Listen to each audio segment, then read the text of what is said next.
Isakete son signé gbogbo ni mon foti West Africa Democracy Radio shekka muna a Nigeria saurari WADR Bene Ghana ko hangadam WADR with West Africa Democracy Radio. Je suis à Dakar au Sénégal et j'écoute la WADR 94.9 FM. Bene Ghana wa Kilsime WADR le ane West Africa Democracy Labaya. West Africa Democracy Radio. We are West Africa Democracy Radio. 94.9 FM. Dakar, Senegal.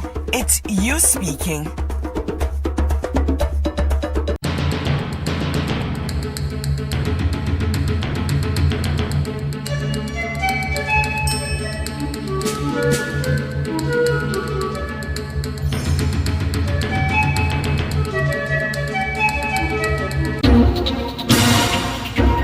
WADR, promoting dialogue. At 6 p.m. in Dakar, Lomé and Banjul, 7 p.m. in Abuja, Porto Novo and Niamey. Good evening and many thanks for staying tuned to West Africa Democracy Radio broadcasting on 94.9 FM and around the world on WADR.org. Welcome to Newslink. Here are the top stories. Retired police officers in Nigeria's capital Abuja defy downpour to protest over poor welfare conditions. My money in that RSA balance was 6,700,000, but I don't have access to withdraw naira inside that RSA account, and that is the reason why we are here for. Mali unveils draft national charter for peace and reconciliation. Guinea prepares for September 21 referendum amid dispute over voter register. When they claim that the Kankan region is more populated than Conakry or even more than all other regions, it's pure nonsense. We do not accept it. Togo's Independent National Electoral Commission releases provisional result of municipal elections with ruling party UNE winning majority seats. Details of these stories and more coming up shortly. Please stay with us. Christopher Aticho with Newslink. Many thanks for joining our broadcast and a warm welcome to our listeners within and beyond the sub-region. This edition of Newslink begins in Nigeria as hundreds of retired police officers today defied heavy rainpour to stage a protest expressing their displeasure over what they describe as years of neglect, non-payment of pensions and poor treatment of officers who had served the nation diligently. The protesters which took place outside the National Assembly and the headquarters of the forces in Abuja drew widespread public interest and strong reactions from Nigerian police force. More in this report with WADR's Usma Uma in Abuja. Defying the downpour in Abuja, hundreds of retired police officers, some in their 60s and 70s, marched on Monday to the National Assembly, waving placards and chanting slogans of solidarity. Their message was clear: end what they call an exploitative pension regime. After my retirement, it was 2,100,000 has been given to me as a deputy superintendent of police. And every month, my monthly pension is 35,000 naira. And we have one useless RSA. That RSA, my money in that RSA balance was 6,700,000, but I don't have access to withdraw naira inside that RSA account, and that is the reason why we are here for. This protest will stay long. Retired DSP Ilya and many others under the banner of the police retirees on the contributory pension scheme say they have waited too long for action.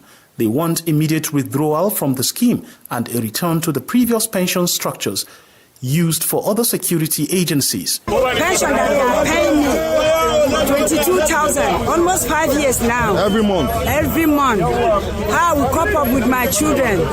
So I'm here. I just listen to my tears, know my voice. Retired DSP Ibrahim Magaji. Number one, going to force headquarters is a scam.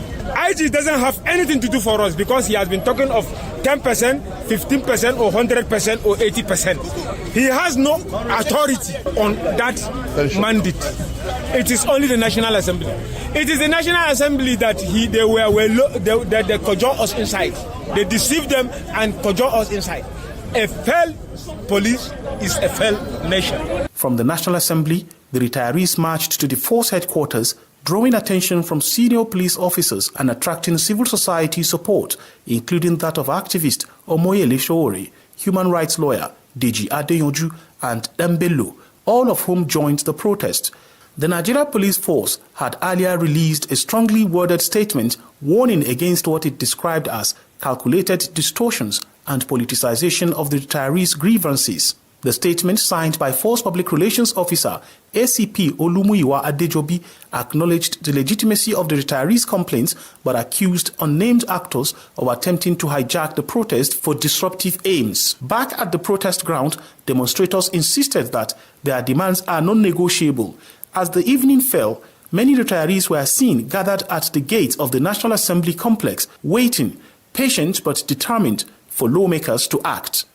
For Newslink on West Africa Democracy Radio, Usman Umar reporting from Abuja. Still in Nigeria, the Meteorological Agency NIMET has released a fresh 3-day weather forecast warning of thunderstorms and varying intensities of rainfall across major regions of the country effective today, Monday, July 21 to Wednesday, July 23, 2025. The forecast issued on NIMET's official's X page indicates that both the northern and southern part of Nigeria, along with the central region, should brace for unsettled weather marked by storms, moderate rains, and strong winds. Away from Nigeria, Mali has presented a draft national charter for peace and reconciliation for the outcome of over 6 months of consultations both within the country and among the diaspora. The document was unveiled on Sunday, July 20, during a workshop in Bamako led by Prime Minister Abdoulaye Maiga, and is set to be formally submitted to the head of state on Tuesday, July 22 at the Koluba Palace. Emo Edit completes the story. This charter represents a shift away from the 2015 Algiers Agreement, which transitional authorities view as no longer reflective of the nation's current realities. Instead, it promotes a homegrown peace process rooted in national institutions, traditions, and values. Usman Isufu Mega, who chaired the drafting committee, described the charter as an inclusive framework guided by the principles of the 2023 Constitution, namely integrity, justice, and solidarity. Prime Minister Mega hailed the initiative as a historic assertion of sovereignty, underlining the government's intent to reclaim ownership of the reconciliation process. The submission of the charter was delayed slightly to allow for expanded input and final refinements. Against the backdrop of ongoing security in northern and central Mali, authorities see the charter as a key instrument for rebuilding state institutions and fostering national unity. A nationwide communication campaign will soon be launched to promote awareness and support among citizens and key institutions. Imo Edit filed that report. In Ghana, the Minister for Defense, Dr. Edward Omane Boamah, has reaffirmed the government's commitment to ending illegal mining, popularly known as galamsey, stating that strong political will is driving the fight. Speaking at the Government Accountability Series press briefing at the Jubilee House, Dr. Boamah highlighted the key role of the Ghana Armed Forces in the nationwide anti-galamsey campaign, disclosing that the government has undertaken a comprehensive review of its anti-illegal mining strategy, resulting in key reforms aimed at making the fight more coordinated and sustainable. The Ghana Armed Forces have played significant supporting roles in the fight against illegal mining, galamsey. We are not out of the woods yet as a nation, but there is hope because there is a political will at the very top. We have reviewed the fight against illegal mining and have worked with stakeholders to reform the fight. The National Anti-Illegal Mining Operations Secretariat, NIMOS, is a product of that review exercise. The recovery of several forest reserves early this year, which our forest guards could not venture, was led by the Ghana Armed Forces. Additionally, the Navy supported land forces in Operation Hall 2 to combat illegal mining along River Ankobra in the western and western north regions. The Navy's riverine operations along the Volta River, like Operation Oasis in Bui, also assisted in reducing the effects of illegal mining on the Black Volta. Ghana's Minister for Defense, Dr. Edward Omane Boama. In Liberia, the country has launched a nationwide outreach campaign focused on the establishment of specialized court for anti-corruption and war crimes. The initiative aims to educate the public, rally support, and foster transparency and justice as part of a broader effort to strengthen the rule of law and promote national reconciliation. The launch, held in Monrovia, was attended by government officials, civil society organizations, international partners, and key stakeholders. WADR's Monrovia correspondent Abraham Parker reports. The campaign will implore community dialogues, media engagements, and educational programs to raise awareness about the importance of the court in addressing past atrocities and reducing corruption. Councillor Jala Bapu, Executive Director of the Office for the Establishment of the World and Economic Crimes Court, emphasized the critical need for broad national participation to combat impunity and uphold the rule of law. The Truth and Reconciliation Commission recommendations must be implemented. It is the guidepost governs the work and the process we are involved in today. The objective is to ensure accountability. Also speaking at the event, UN Representative Christine Omutuni highlighted the court's role in fostering peace and development. Successful implementation has the potential to facilitate access to justice for the victims of human rights violations and abuses committed during the 14 years of civil war. It will contribute to Liberia's path toward justice and foster lasting peace and development opportunities. For his part, Councillor Dempster Bryan, chairman of the Independent National Commission on Human Rights, raised the concerns over ongoing challenges. The war crime code is very important. There are people in our society today that cannot live without confusion. The mistake that we made is to have elected people who kill people to go in the House of Senate and representative. The war crime code establishment is being undermined. People who in the Senate and House of Representatives. The court is expected to be operational by 2027. For years, civil society groups, women, and veterans of Liberia's civil wars have called for the creation of this special court. They reiterated their call for the government to remain committed to delivering justice and addressing past atrocities. For WADR, Abraham Parker, Monrovia. More stories coming up on West Africa Democracy Radio. Newslink continues. Let me take you to Guinea, where preparations are in full swing for the September 21, 2025 referendum.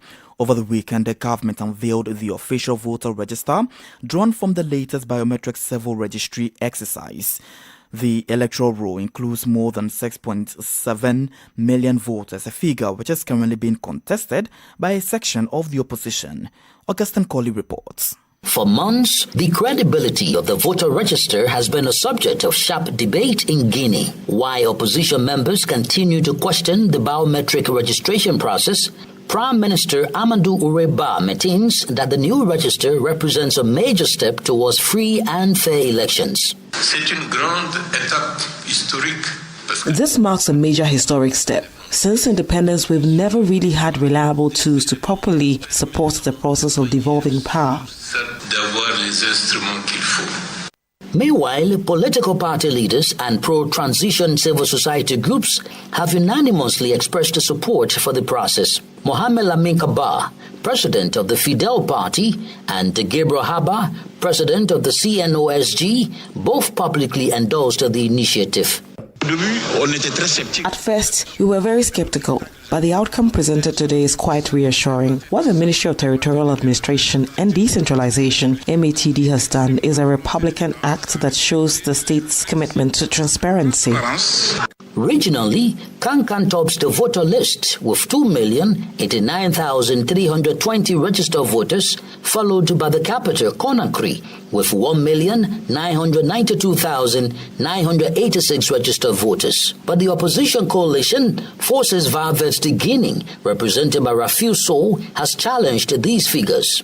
When they claim that the Kankan region is more populated than Conakry or even more than all other regions, it's pure nonsense. We do not accept it. According to the Electoral Commission, the next phase will involve publishing the electoral lists, allowing voters one final opportunity to verify their personnel details. Tiano Alpha Ibrahim about this report and presented by Augustine Colley.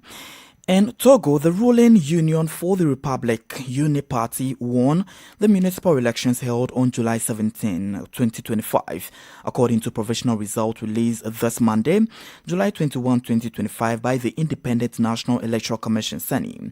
The presidential party won by 1,150 out of the 1,527 seats of stake, or approximately 75% of the seats. With this result, UNI widens its lead over its rivals, notably the National Alliance for Change, ANC, which won 51 seats, nearing 3% of the total.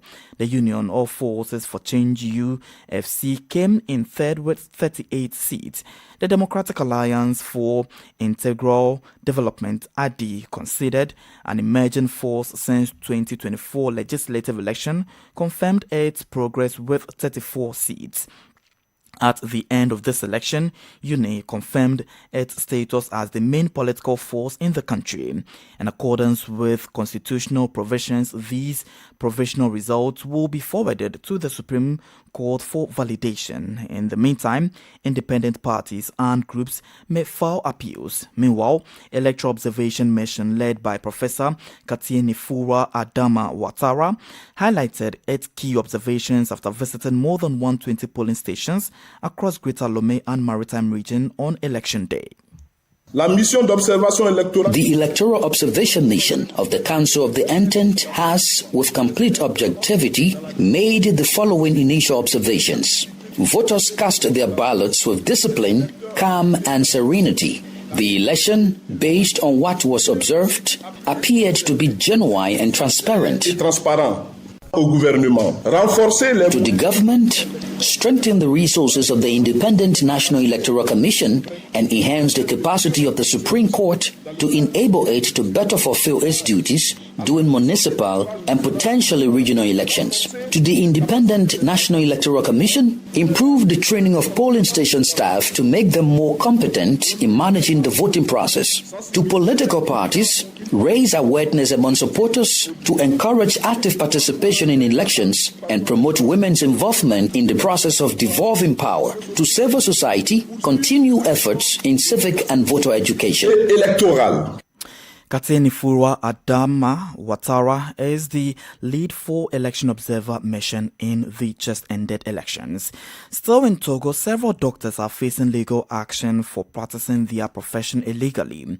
The president of the National Order of Physicians of Togo has announced illegal action against several individuals operating illegally without the required qualifications. More with Sankole Janko.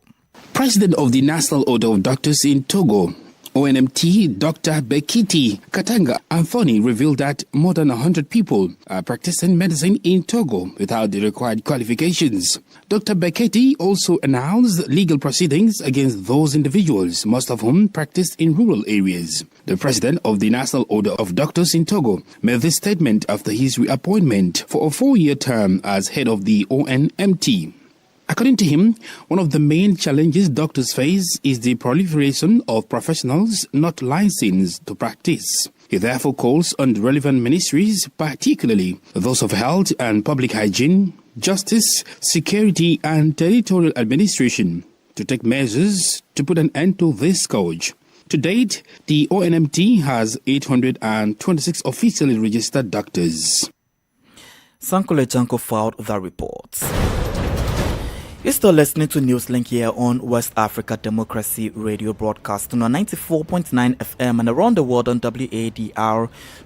We are also live on Facebook at WADR English Service, as well as YouTube at WADR News. Here is a reminder of our top stories. Retired police officers in Nigeria's capital Abuja defy downpour to protest over poor welfare conditions. Mali unveils draft national charter for peace and reconciliation. Togo's Independent National Electoral Commission releases provisional results of municipal elections with ruling party UNI winning majority seats.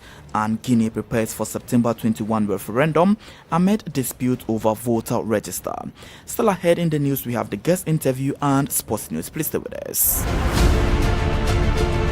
Fresh and breaking news all the time. Hear it first as the news breaks, only on West Africa Democracy Radio. Newslink continues.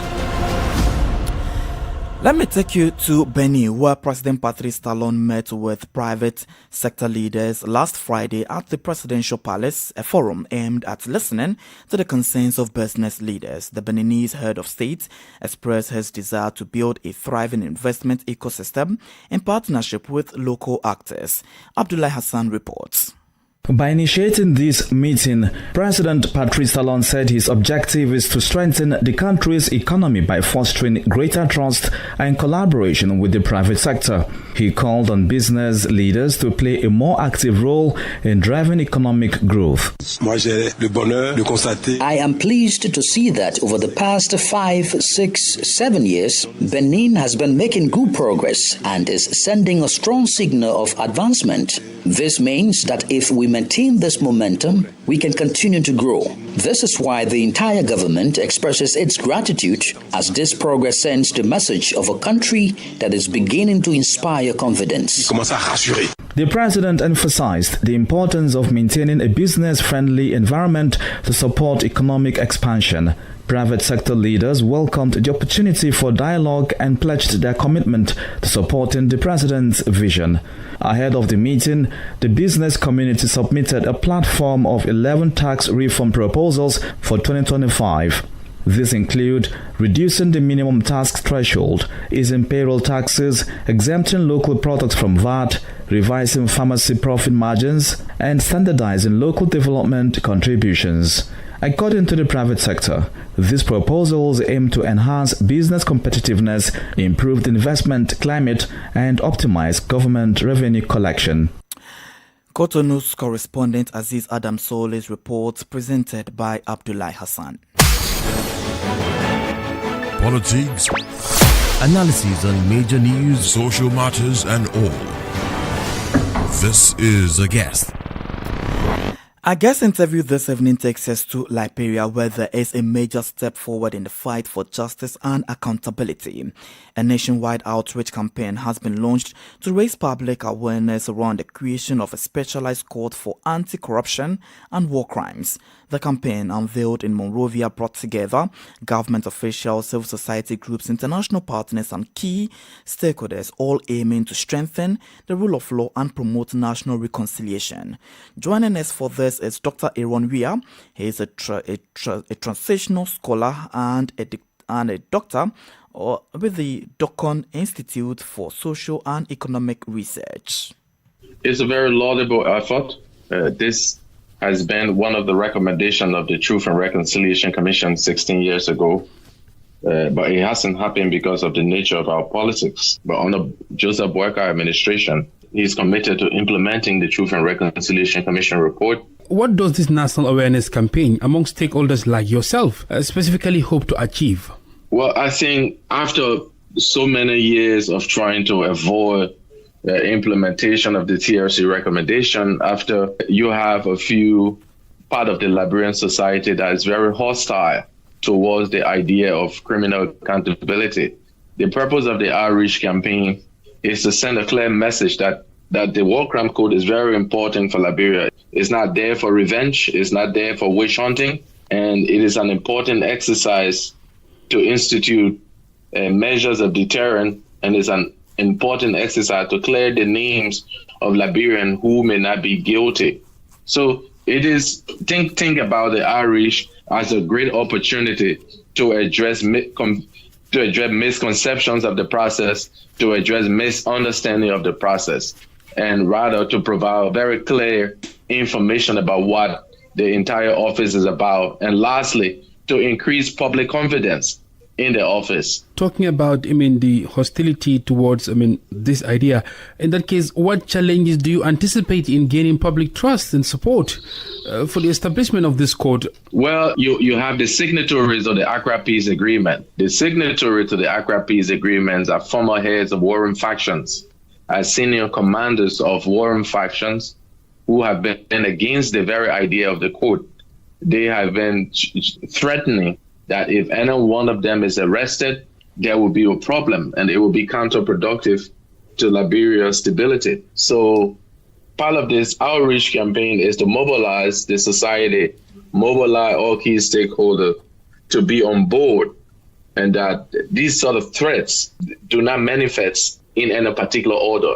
How does this initiative align with the broader national reconciliation and transitional justice efforts in Liberia, especially for communities affected by past conflicts and corruption as well?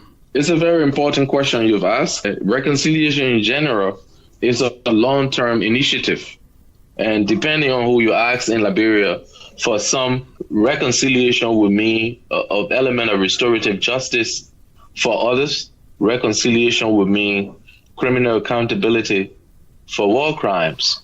So we are trying to introduce a wide range of measures, from traditional dispute resolution mechanism to memorialization, and then to areas of criminal accountability. So reconciliation is wide ranging, and it means different things to different people. And so we're trying to make sure we have the different options available, and introducing the element of criminal accountability increases the option for reconciliation.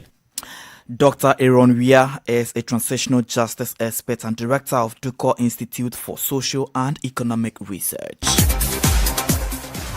And when you hear that sound, it tells you that it's time for sports, and Augustine Colley is here. Augustine, what's happening? Good evening, Chris. We begin here in Senegal, where the Generation Foot-dominated Giraffe of Dakar, the reigning Senegalese League One champions, in the National Cup final on Sunday, winning 1-0 at the new look Leopold Sédar Senghor Stadium. Closed for several years for renovations, the stadium, now with a capacity of 55,000, reopened its doors to welcome a large crowd, reconnecting with local football on the occasion of the major sporting event between Giraffe and Generation Foot. The match was decided in the first half with a goal scored in the 16th minute by Abdoulaye Aknaba, giving the Grenats victory. Denny Biram Daoud's club thus won its third Senegal Cup, following its triumphs in 2015 and 2018. Giraffe, who were aiming for a league and cup double, the first since 1995, we have to wait a little longer. However, they remain the most successful club in the competition's history, with 16 trophies to their name. And on the upfront, the final four of the CAF Total Energies Women's Africa Cup of Nations Morocco 2024 showcases the continent's finest. A host nation propelled by a rare wave of home support. A Ghanaian side on a mission, the reigning champion still standing, and the historical giant with an unmatched pedigree. The group stage featured the hopefuls. The quarterfinals tightened the field, and now the elite stand tall. On Tuesday, two high-stakes semi-finals take center stage. Morocco versus Ghana at the Olympic Stadium in Rabat in South Africa versus Nigeria in the Condron of State Labi Zouali in Casablanca. 3 years ago, Morocco reached the final on home soil, reigniting national pride in women's football. In 2025, the Atlas Lionesses have matured, stronger and more composed. However, a different challenge awaits.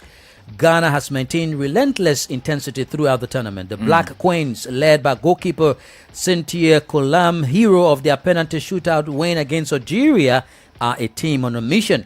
Meanwhile, South Africa versus Nigeria is considered a final before the final. There is a classic rivalry, one edge into the very fabric of the CAF Total Energies Women's AFCON and Nigeria has impressed a lot. On the other side, Desiree Ellis has instilled her methodical approach with South Africa.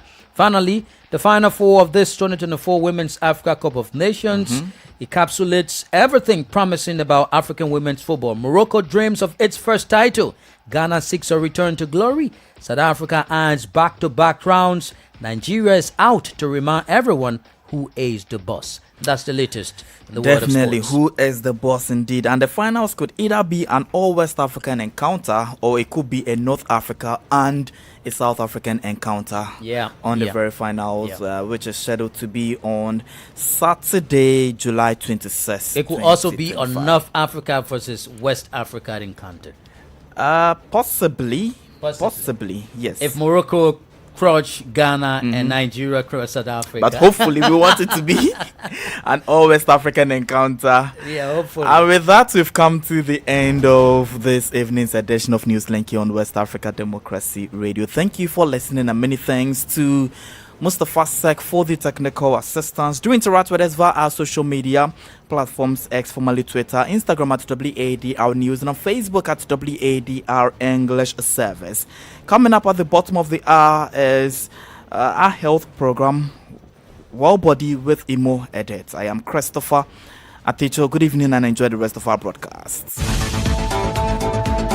And many thanks to you for listening to Newslink via Hot 104.3 FM, Newmi FM 94.0, Hilltop Radio 104.7 FM, and Veritas Radio 102.9 in Banjul, the Gambia. We also appreciate our listeners in Liberia via Alternative Youth Radio 98.9 FM, Lofa County, Radio Kagama 94.5 FM, Nibe County, DCN Radio 91.3 FM, Riverside County, Wakat FM Radio, Banga, Liberia, Radio Bath FM 91.3 Sierra Leone. For you listening via Radio Pad 95.1 Damango, Savannah region, and on Royals FM 104.7 Wenchi, Ghana. We